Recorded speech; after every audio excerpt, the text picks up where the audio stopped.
Question है which one of the following aspect is exclusive characteristic of living things. निम्न में से कौन सा जो है लिविंग थिंग्स का कैरेक्टर है। तो पहला ऑप्शन हमें दिया गया है increase in mass by accumulation of material both surface as well internally. ये कह रहा है कि मास का जो एक्यूमुलेशन है मटेरियल का, उसका जो एक्यूमुलेशन है मटेरियल का वो सरफेस और इंटरनली दोनों तरफ क्या है जमा हो, तो उसको हम लिविंग कह सकते हैं। तो ऐसा नहीं होता है, ये जो नॉन लिविंग थिंग्स होती है उनके अंदर भी जो है इंटरनली और एक्सटर्नली दोनों तरफ जो है मटेरियल जो होता है वो अकोमुलेट हो सकता है। तो यहाँ पर ये ऑप्शन हमारा गलत हो जाएगा।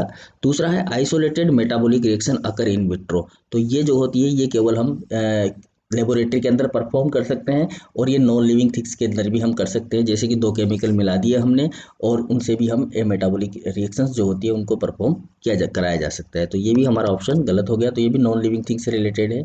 Increase in mass from inside.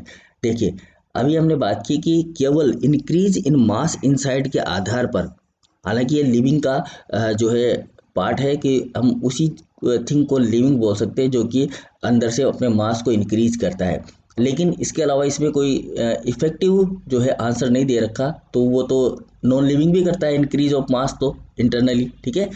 जो इंक्रीज ऑफ मास है वो इंटरनली नॉन लिविंग भी करता है और लिविंग भी करता है। तो नॉन लिव तो हम यहाँ नहीं कह सकते कि ये लिविंग का ही कैरेक्टर है कम्प्लीटली, तो ये नॉन लिविंग का भी कैरेक्टर, इसलिए हमारा ऑप्शन भी क्या हो जाएगा, गलत हो जाएगा। Perception of event happening in environment and there memory. तो ये हमारा ऑप्शन सही है, ठीक है।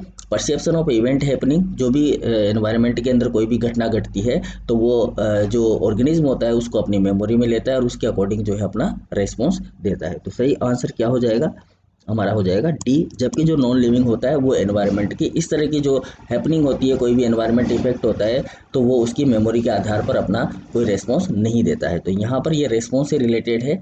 तो हमारा ऑप्शन क्या हो जाएगा, सही सही आंसर हो जाएगा हमारा यहाँ पर नॉन लिविंग जो थिंक है, सॉरी जो लिविंग थिंक है वो perception of event happening in the environment and there memory, ठीक है। मतलब वो एनवायरनमेंट के आधार पर, एनवायरनमेंट की जो कंसर्न है उसके अकॉर्डिंग अपना रिस्पॉन्स देती है।